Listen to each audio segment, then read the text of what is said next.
네, 하나님 말씀 봅니다. 하나님 말씀은 로마서 13장에서 보겠습니다.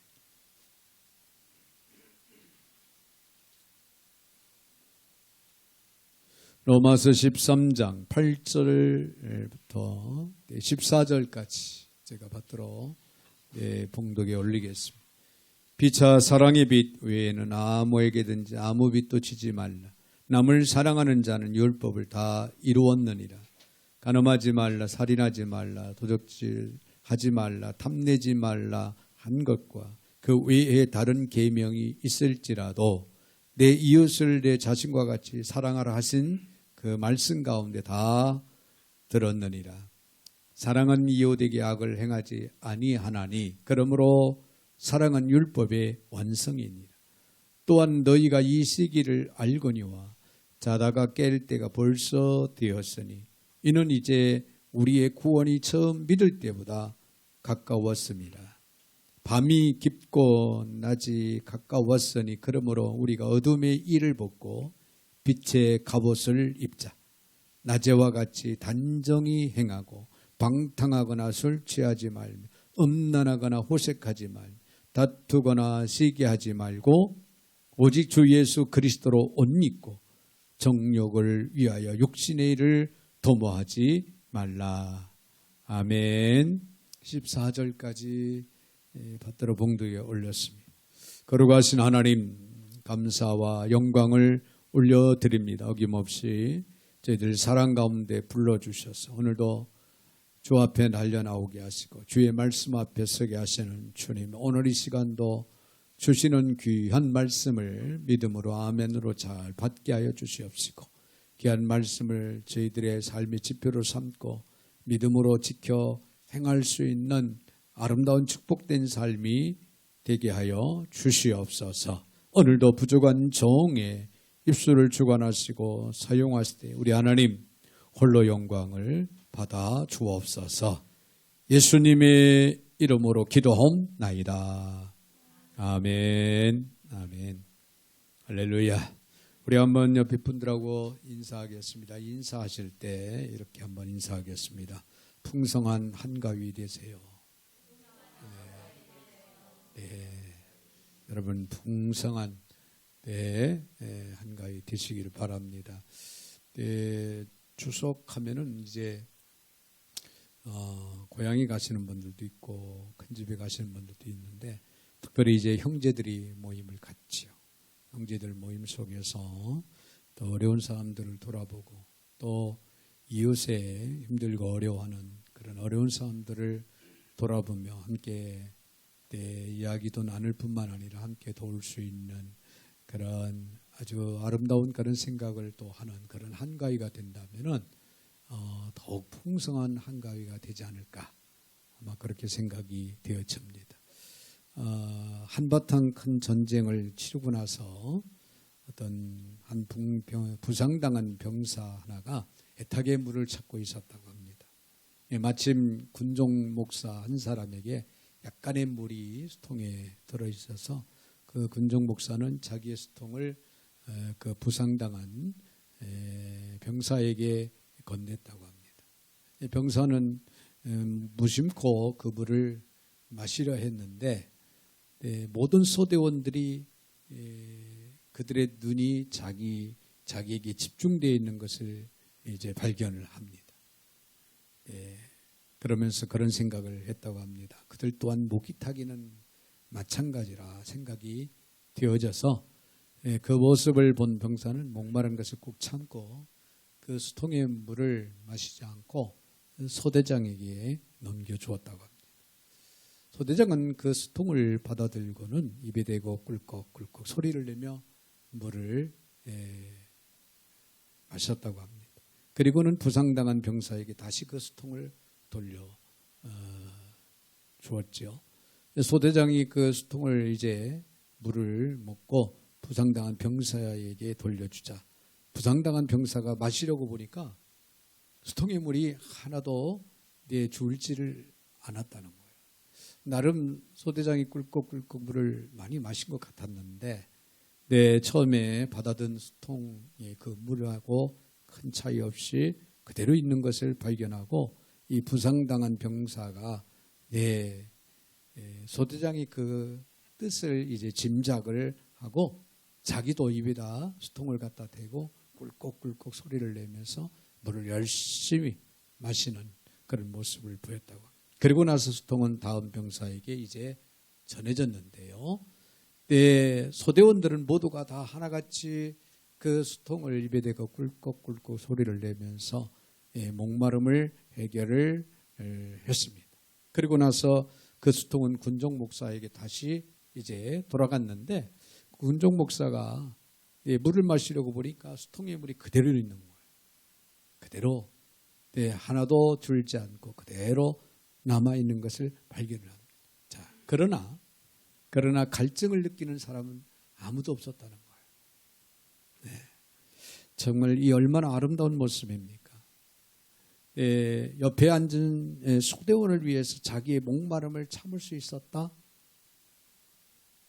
이것이 바로 주님이 우리에게 말씀하시는 이웃사랑이 아닐까 저는 그렇게 생각을 해봅니다.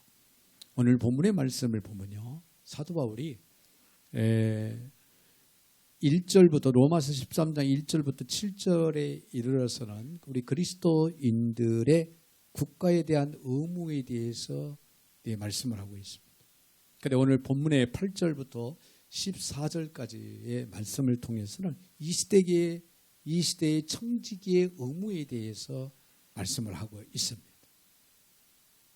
즉, 이 시대의 청지기의 의무는 두 가지로 생각할 수가 있는데 적극적인 의무가 있고 소극적인 의무가 있다라고 그렇게 우리가 생각을 할 수가 있습니다. 오늘 이 말씀을 좀 더 구체적으로 우리가 생각을 하면서 이 시대의 청지기의 의무를 신실하게 잘 감당해 나갈 수 있는 오늘 저와 여러분이 되시기를 주님의 이름으로 축원을 드립니다. 먼저 우리가 생각할 수 있는 것은요. 그리스도인들의 적극적인 의무가 무엇인가? 오늘 본문의 9절에 있는 말씀을 보면 이런 말씀이 기록이 됩니다. 간음하지 말라, 살해하지 말라, 도둑질하지 말라, 탐내지 말라 한 것과 그 외에 다른 계명이 있을지라도 내 이웃을 내 자신과 같이 사랑하라 하시니 그 말씀 가운데 다 들어있다 그랬습니다. 할렐루야. 자, 우리의 적극적인 의무는 시대적으로 우리가 감당해야 할 청지기 의무 중에 우리 그리스도인들이 감당해야 할 적극적인 의무는 한마디로 이웃을 사랑하라는 거예요. 이웃을 사랑하라는 거예요. 여러분, 오늘날 우리 사회의 대표적인 문제들은요. 오늘 본문에 4가지, 즉 간음, 살인, 도적질, 탐욕으로 요약할 수가 있어요. 우리 사회의 문제가 모두 여기에 다 들어있다는 거예요. 그런데 이런 문제들은 사실상 우리가 하나님의 계명을 지키기만 한다면은 단순하게 다 해결될 수 있는 그런 문제들입니다.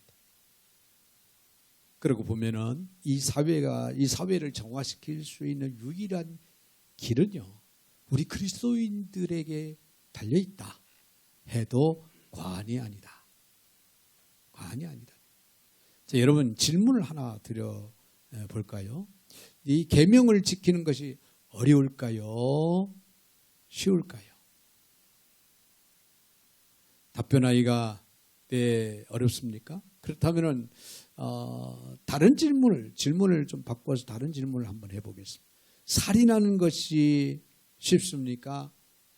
안 하는 것이 쉽습니까? 물론 살인하지 않는 것이 쉬운 거예요. 그렇죠?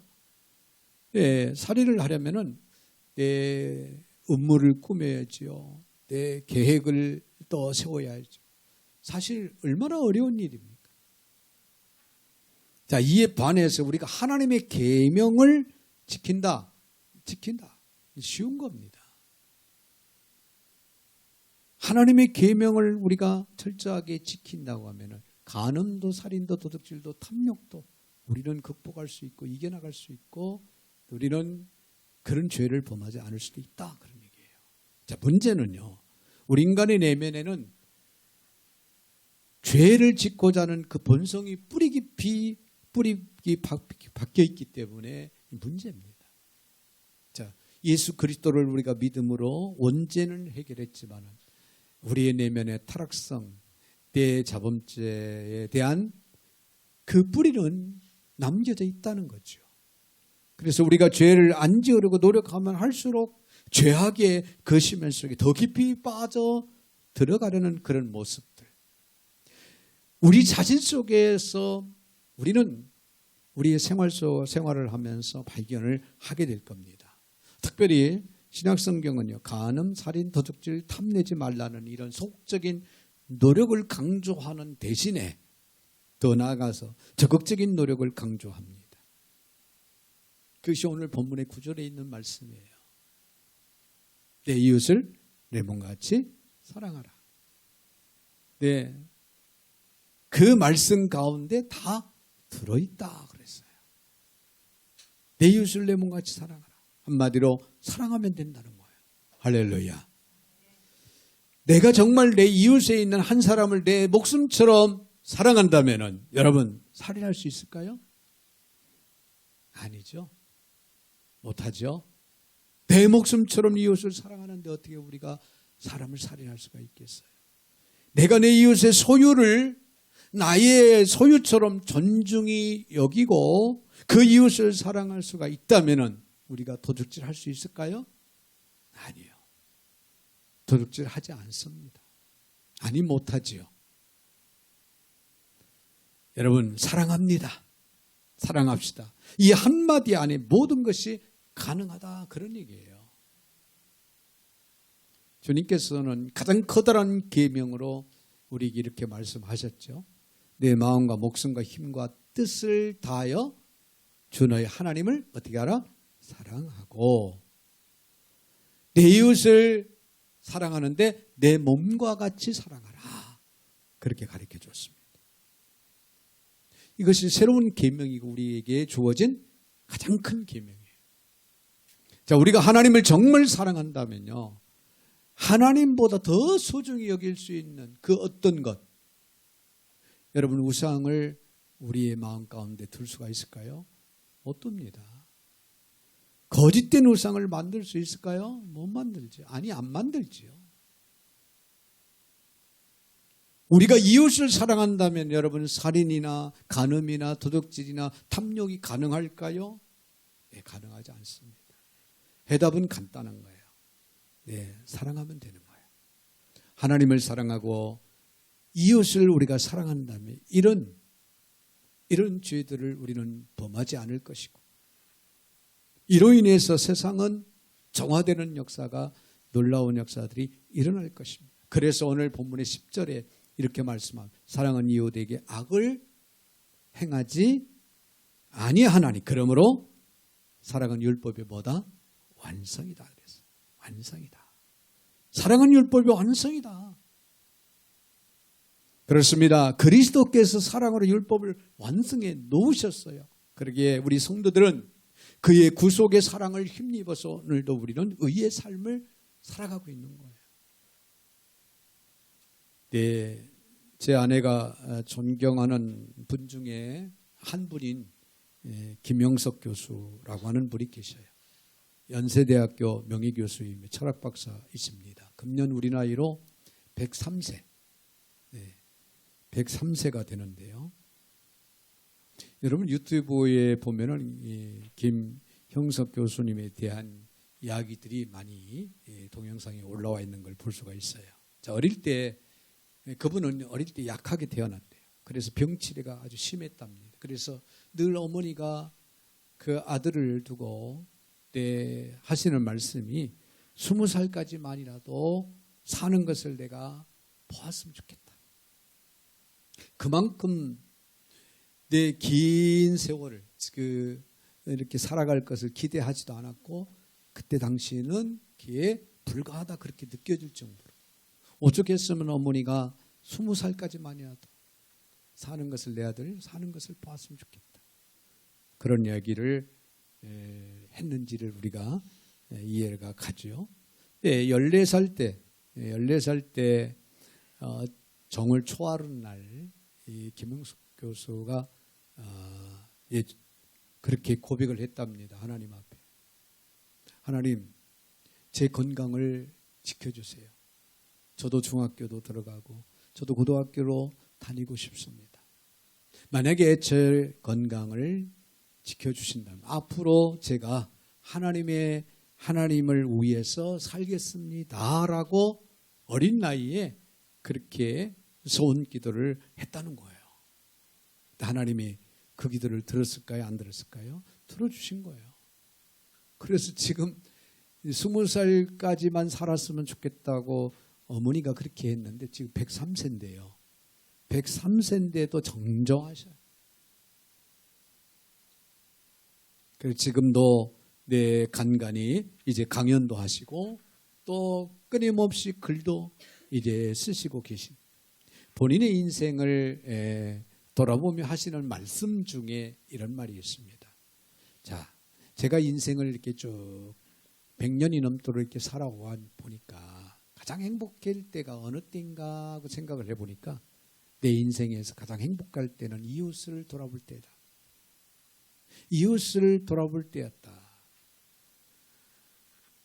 뭘 통해, 물질을 통해서든 아니면은 자기가 가지고 있는 어떤 지식을 통해서든 이웃의 그 어려움을 도와줄 때 상대방은 한없이 기뻐하고 즐거워하더라.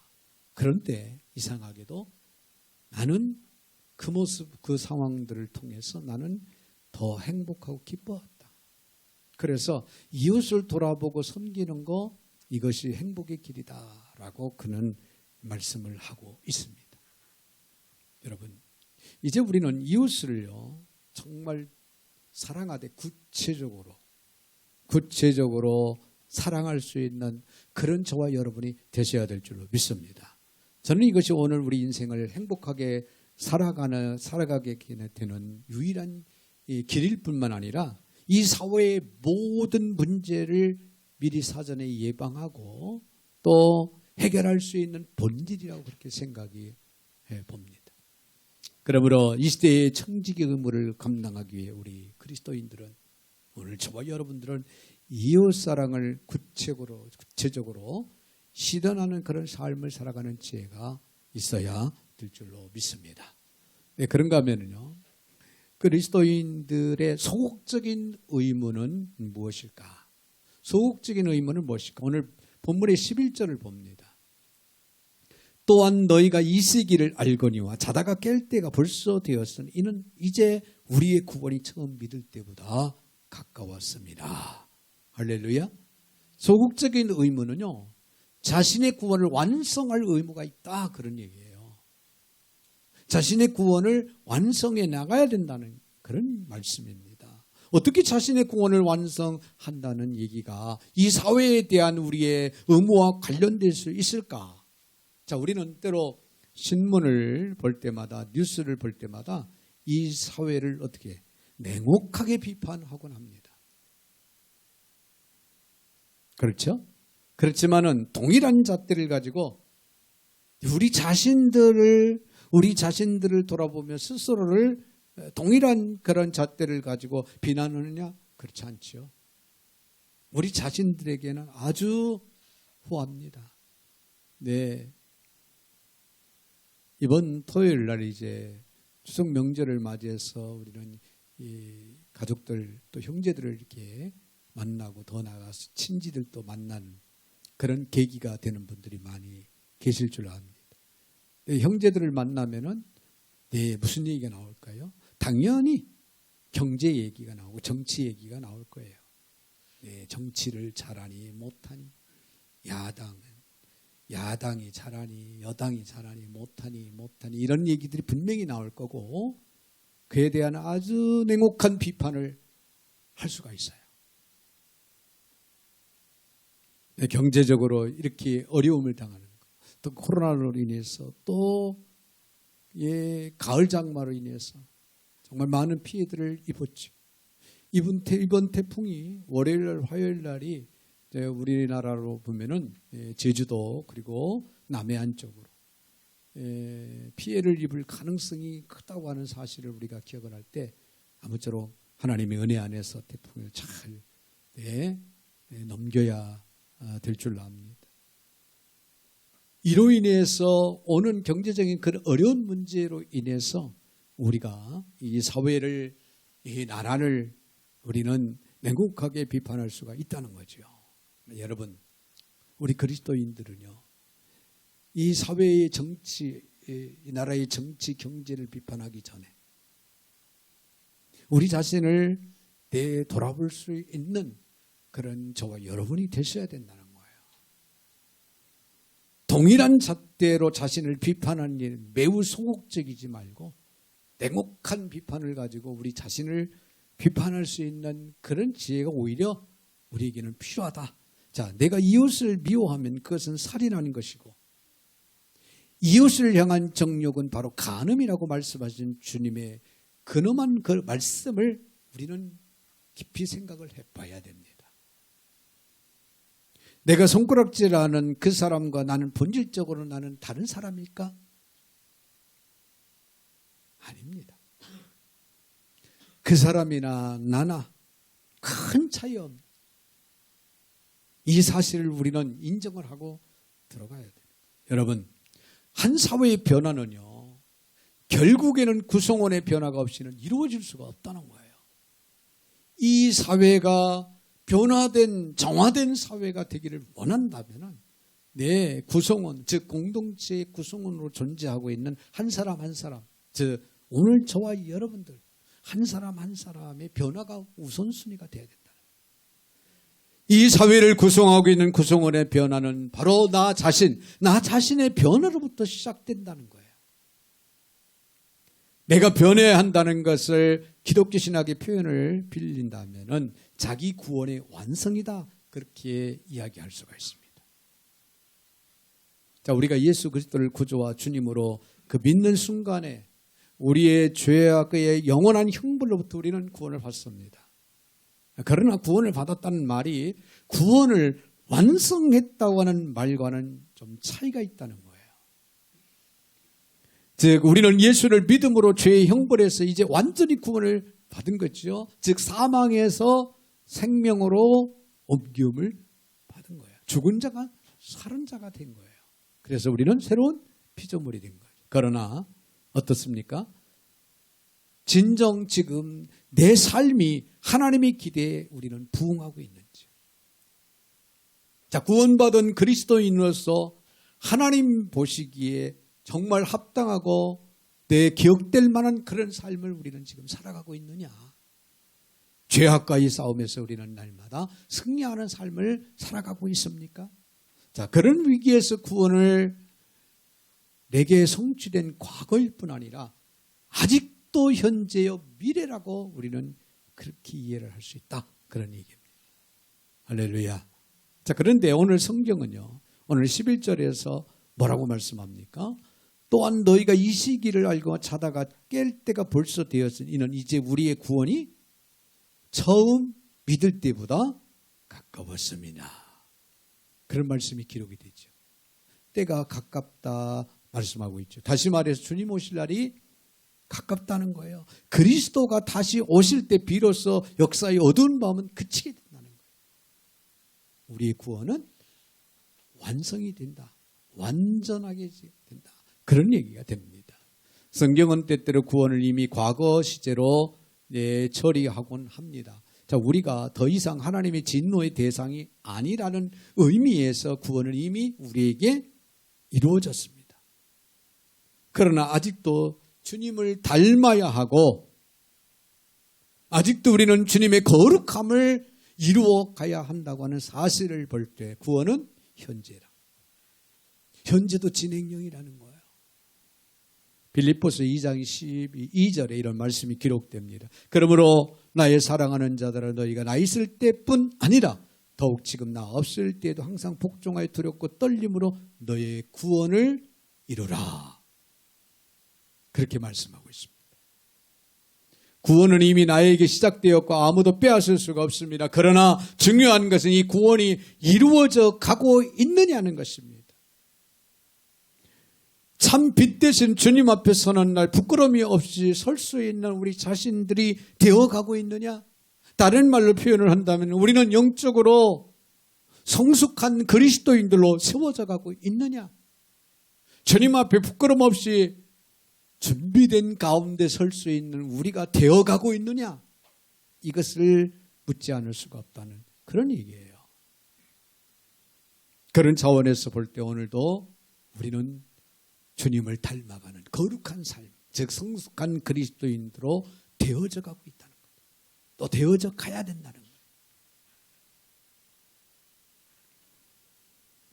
오늘 본문은 계속해서 때에 대해서 강조할 때 11절에 다시 보면은 또한 너희가 이 시기를 알거니와 자다가 깰 때가 벌써 되었으니, 자다가 깰 때가 벌써 됐다. 이 때라고 하는 이 말은요, 단순한 시기를 의미하는 것이 아닙니다. 히브리어로 카이로스라고 하는 단어가 쓰여졌는데 바로 위기의 때를 말하고 있습니다. 위기의 때.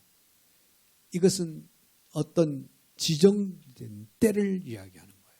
분명한 어떤 목적을 이룰 때, 이때가 아니면 안 된다는 거죠.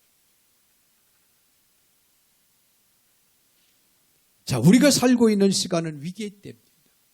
우리가 오늘 존재하고 있는 이 사회는 위기의 때라고 하는 사실이에요. 위기의 사회다. 이 사회의 위기성과 개인의 위기성을 얼마만큼 우리가 감지하고 있는가.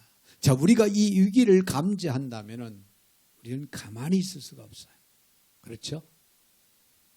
개인적인 위기의 때를 느꼈다면은 우리는 하나님 앞에 바로 서기 위해서 노력을 할 수밖에 없고 해야 되는 거예요.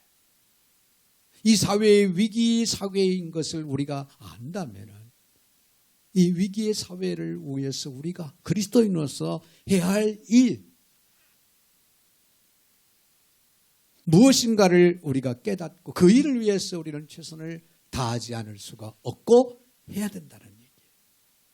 자, 이런 사실을 깨닫고 느껴지면은 우리는 무엇보다도 오늘 본문에서 말하는 부끄러운 옷을 벗게 될 것이고, 부끄러운 옷은 벗어야 된다는 얘기예요. 나 개인의 위기를 위해서, 이 사회의 위기를 극복하고 정화시키기 위해서 해야 할 일이 있다고 하면은 부끄러운 옷을, 개인적으로 부끄러운 옷을 벗어라.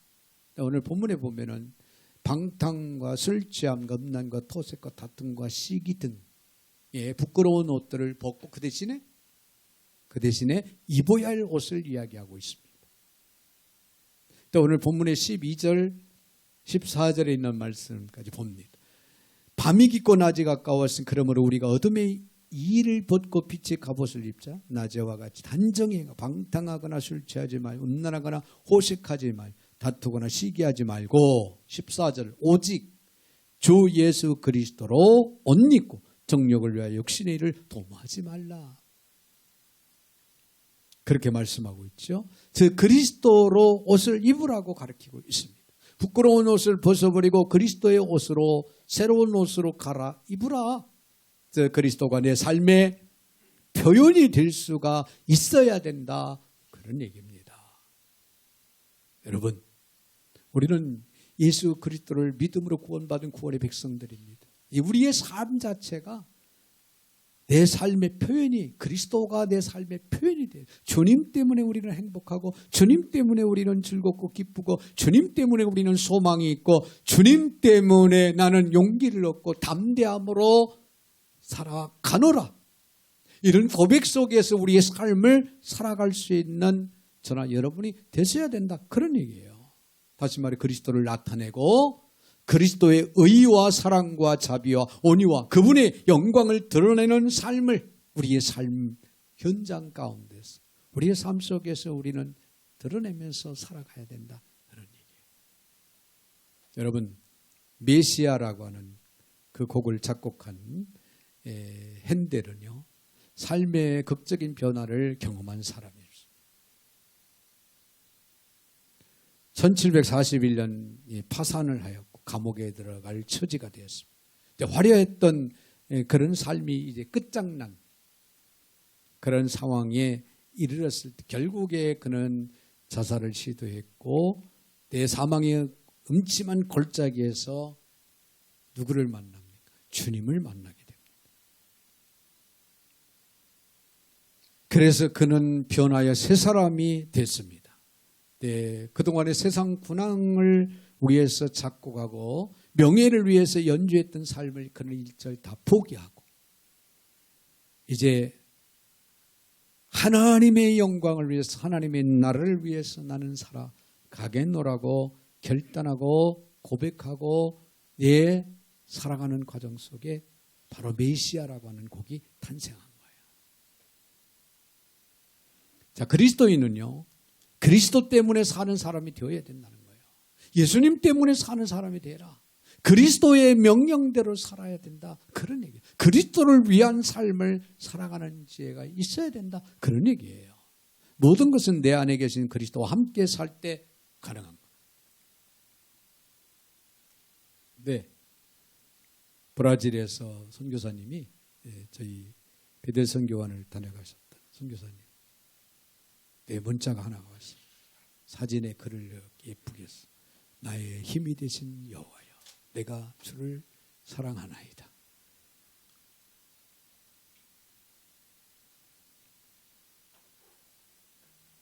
나의 힘이 되신 여호와여, 내가 주를 사랑하나이다. 주님만을 생각하고 주님만을 위한 삶을 살아가야 됨을 이야기하고 있지요. 바로 그분이 나의 힘이 되신다.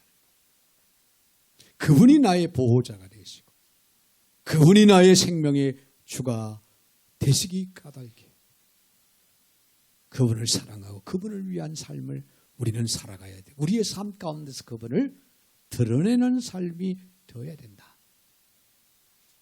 그리스도가 주인이 되면은 고집과 욕심, 시기, 방탕을 버리고 그리스도의 의와 사랑과 자비와 그리스도 뜻대로 사는 그런 복된 삶을 살아갈 수 있는 것이고 또한 우리는 그렇게 살아가야 되는 겁니다.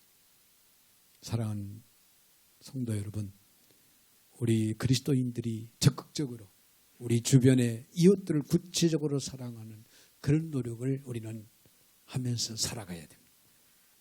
할렐루야. 소극적으로는 자기 삶에 책임을 지고 거룩한 삶을 이루어갈 수 있다면 이 구별된 삶이야말로 우리 사회 변혁의 가장 중요한 요소가 될 줄로 믿습니다. 네, 이런 차원에서 이제 사회를 탓하기 전에 나 자신부터 변해야 된다고 하는 사실을 기억을 하면서 이제 그리스도의 옷을 입고 그리스도인으로서 청지기의 의무를 잘 감당해 나가는 저와 여러분이 되시기를 주님의 이름으로 축원을 드립니다. 거룩하신 하나님, 감사, 영광, 찬양을 올려드립니다.